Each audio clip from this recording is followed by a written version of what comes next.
అందరికీ నమస్కారము. నా పేరు లక్ష్మి. 'దాక్షాయిని పరిణయం' 4వ భాగము. రచయిత వేదస్విని గారు. శక్తి వంశీని కిందికి మీదికి చూస్తూ, టోటల్‌గా నువ్వు 5 మినిట్స్ లేట్‌గా వచ్చావు. కాబట్టి నేను కమిషనర్ ఆఫీస్‌కి వెళ్ళాలి కదా! ఈరోజు నేను డ్రైవింగ్ చేస్తా అని అంటాడు. వంశీ తన మనసులో శక్తి సార్ లేటుగా వచ్చినందుకు పనిష్మెంట్ ఇస్తాడు అనుకున్నాను. కానీ ఇలా ఆయనే డ్రైవింగ్ చేస్తా అని అంటున్నాడు. నాదేం పోయింది?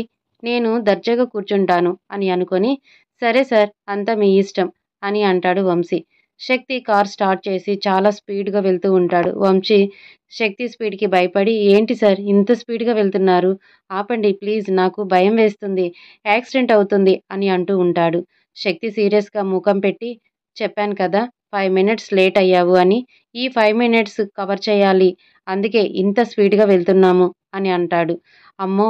డ్రైవింగ్ చేస్తాననంటే ఎంజాయ్ చేద్దామని అనుకున్నాను కానీ, ఇక జీవితంలో ఒక్క సెకండ్ కూడా లేట్‌గా రావొద్దు. ఈరోజు చాలా పెద్ద లెసన్ నేర్చుకున్నాను నేను అని అనుకుంటూ కళ్ళు మూసుకుంటాడు వంశీ. శక్తి కారు ఆపేసరికి వంశీ కళ్ళు తెరిచి చూస్తాడు. కమిషనర్ ఆఫీస్ ముందు కారాపుతాడు శక్తి. హమ్మయ్య! ఈరోజు ప్రాణాలతో బయటపడతానని అనుకోలేదు అనుకుంటూ కారు దిగుతాడు వంశీ. శక్తి ఎలా ఉంది వంశీ? నాతో జర్నీ అని అడుగుతాడు. వంశీ భయపడుతూ, వామ్మో! దీన్ని జర్నీ అంటారా సార్? ఈరోజు యమలోకానికి చేరుకుంటాను అనుకున్నాను. Sorry sir. నేను ఎప్పుడు లేట్ రాను అని అంటాడు. శక్తి కూడా చాలా యాటిట్యూడ్‌గా, నాతో పాటు జర్నీ చేసేవాళ్ళు ఎవరైనా కూడా నా రూల్స్ ఒకసారి మాత్రమే బ్రేక్ చేస్తారు. రెండోసారి వాళ్ళకా ఛాన్స్ ఇవ్వను అంటాడు. ఇక్కడ దక్ష అంజలిని ఎక్కించుకొని ఆఫీస్‌కి వెళ్తూ ఉంటుంది. అంజలి, ఏమైంది దక్ష? మొహం అలా పెట్టుకున్నావు అని అడిగితే, దక్ష శక్తిని కలవటం నుంచి తను కింద పడటం వరకు అన్నీ చెప్తుంది. అంజలి దక్ష కింద పడిన విషయాన్ని కూడా పట్టించుకోకుండా, అవునా దక్ష, శక్తి సార్ నీ పక్క ఫ్లాట్‌కొచ్చేసారా? అయినా శక్తి సారు నువ్వు అన్నదే చేశాడు కదా! అయినా ఎందుకు అంత కోపంగా ఉన్నావు? అని అంటుంది నవ్వుతూ. దక్ష కోపంగా, అసలే నాకు చిరాగ్గా ఉంది అంజలి. నువ్వు ఇంకా అలా మాట్లాడకు. అయినా ఆ శక్తి సార్ మీద నాకేం కోపం ఉంటుంది? అని అంటుంది. అంజలి మాత్రం చాలా ఫీలవుతూ, ఏ మాటకు ఆ మాట. శక్తి సార్ చాలా హ్యాండ్సమ్‌గా ఉన్నాడు దక్ష. నిన్ను న్యూస్‌లో యూనిఫార్మ్‌లో ఇంకా హాట్‌గా ఉన్నాడు. సార్ మ్యారీడా? అన్‌మ్యారీడా? అని అడుగుతుంది. ఆయనకు పెళ్ళైతే మనకేంటి? కాకుంటే మనకేంటి? అని అంటూ దక్ష డ్రైవ్ చేస్తూ ఉంటుంది. అంజలి నవ్వుతూ, అలా అంటావేంటి దక్ష? మనకేమైనా ఛాన్స్ ఉంటుందేమో అని అడుగుతున్నాను. నాకు కాబోయేవాడు శక్తి సార్‌లా ఉండాలని ఎప్పటినుండో కలలు కంటున్నాను అని అంటుంది. దక్ష మాత్రం మనసులో, ఆయన ఎందుకు నాకు చాలా దగ్గరవాడిలాగా అనిపిస్తున్నాడు. మా ఇద్దరి మధ్య ఏ బంధం ఉందో అర్థం కావటం లేదు. నిన్నటి నుండి తెగ డిస్టర్బ్ చేస్తున్నాడు ఆ శక్తి సార్ అని అనుకుంటూ ఉంటుంది. అంతలోనే తన మనస్సాక్షి, నువ్వు ఎక్కువగా ఊహించుకోకు. ఆయన ఎవరో నీకు తెలీదు అని చెప్తూ ఉంటుంది. అంతలోనే ఆఫీస్ వచ్చేసింది. దక్ష స్కూటీ పార్క్ చేసి లోపలికి వెళుతూ ఉంటే విశ్వ వచ్చి, హాయ్ దక్ష అంటూ భుజం చుట్టూ చేతులు వేయటానికి ట్రై చేశాడు. దక్షకి కొంచెం ఇబ్బందిగా అనిపించి విశ్వకి దూరంగా జరుగుతుంది. హాయ్ విశ్వ గారు, నాకు కొంచెం వర్క్ ఉంది కంప్లీట్ చేయాలి అని తన ప్లేస్‌లోకి వెళ్లి కూర్చుంటుంది దక్ష. అంజలి మాత్రం ఏంటి ఈ విశ్వగాడు రోజు రోజుకి చాలా ఎక్కువ చేస్తున్నాడు. వాడి సంగతి ఏంటో చూడాలి అని అంటుంది. దక్ష కూడా వాడిని చూస్తే నాకు చాలా కోపం వస్తుంది. కానీ నేనేం చేయలేకపోతున్నాను అని అంటుంది. అంజలి, దక్ష, ఎందుకు దక్ష? నువ్వు ఉంటున్న ఫ్లాట్ ఆ విశ్వ వాళ్ళ అంకుల్‌దే అనే కదా వాడు అంతలా ఓవరు చేసినా సైలెంట్‌గా ఉంటున్నావు. అయినా ఆ ఫ్లాట్ కాకపోతే ఇంకెక్కడ నీకు ఫ్లాట్ దొరకదా? అని అంటుంది. దక్ష ప్రాక్టికల్‌గా ఆలోచిస్తూ, అదేం లేదు అంజలి. ఇప్పుడు నేను ఒంటరి అమ్మాయిని. నాతో పాటు సిద్దు కూడా ఉన్నాడు. ఇలాంటి పరిస్థితుల్లో సేఫ్‌గా ఉన్న ప్లేస్ కావాలి కదా! కొంతమంది ఇలాంటి పరిస్థితిలో ఉన్నా నాకు రూమ్ ఇవ్వటానికి ఆలోచిస్తారు కదా! అందులోనూ ఇప్పుడు నేనుంటున్న ఫ్లాట్ ఏరియా చాలా మంచి డెవలప్‌మెంట్ ఏరియా. ఎడ్యుకేషన్ పీపుల్స్ ఉన్న ఏరియా. ఇక్కడ అందరూ మంచి బ్యాక్‌గ్రౌండ్ ఉన్నవాళ్ళు. సిద్దుకు ఇలాంటి వాతావరణమే ఇవ్వాలి కదా నేను. మనసులో మాత్రం తనకి ఏ లోటు రాకూడదు. తను ఒక ఏఎస్ఐ ఆఫీసర్ కొడుకు. సిద్దుకు ఎందులోనూ కాంప్రమైజ్ కావాల్సిన అవసరం లేదు. వాడికి అన్నీ దక్కాలి అని, వాడు బాగుంటేనే అక్కకి, బావకి ఏ లోకంలో ఉన్నా ప్రశాంతత ఉంటుంది. వాడి ఫ్యూచర్ గురించే నా బాధంతా అని అంటుంది దక్ష. అంజలి, అది కాదు దక్ష. ఇప్పటికే అక్కడ రెంట్ చాలా ఎక్కువ. నీ శాలరీ 70% మొత్తం రెంట్‌కి వెళ్ళిపోతుంది. ఇక మీ ఖర్చులకి ఎలా? అని అంటుంది. పర్లేదు అంజలి. నేను అరేంజ్ చేసుకుంటాను. కానీ నాకు సిద్ధు సేఫ్టీ ముఖ్యమని అంటుంది దక్ష. ఇక్కడ శక్తి ఆఫీస్‌లో ఎంటర్ అవ్వగానే సూర్య ఎదురుగా వచ్చి శక్తిని విష్ చేసి సార్ మీరు అడిగిన డీటెయిల్స్ అన్నీ ఇందులో ఉన్నాయి అని ఒక పెద్ద ఫైల్ శక్తి ముందు పెడతాడు.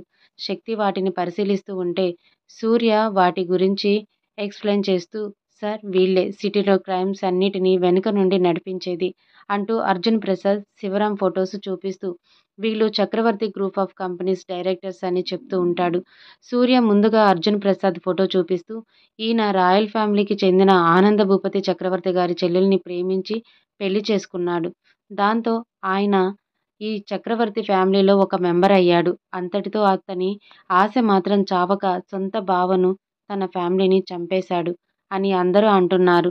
ఈయన డైరెక్ట్‌గా ఏ క్రైమ్ చేయలేదు సార్. కాకపోతే శివరాం క్రైమ్స్ అన్నీ చేస్తూ ఉంటే వాడికి సపోర్ట్ చేస్తాడు అని చెప్తాడు సూర్య. అర్జున్ ప్రసాద్ ఫోటో చూసిన శక్తి కళ్ళల్లో నిప్పులు కక్కుతూ ఉన్నాయి.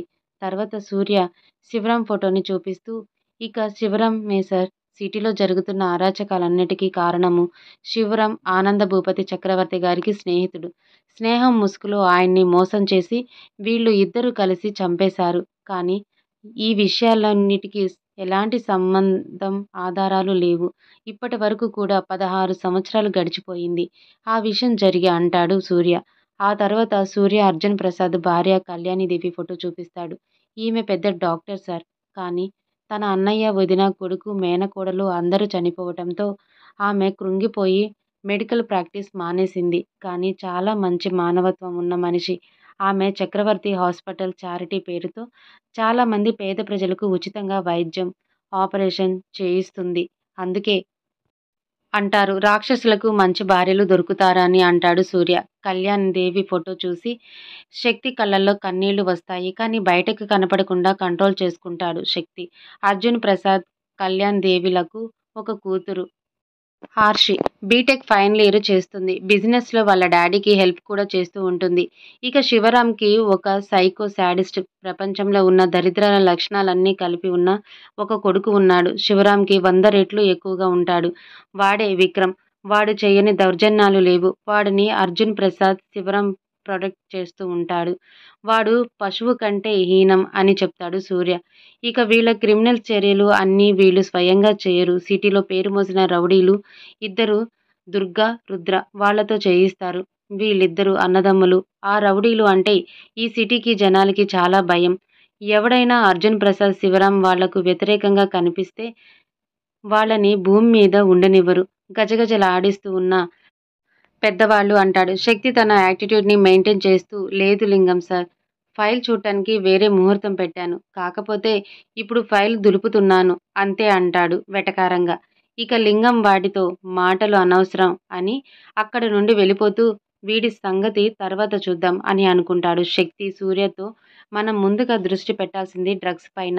యూత్ చాలా ఎక్కువ మోతాదులో డ్రగ్స్ వాడుతున్నారు ఈ సిటీలో అని అంటాడు.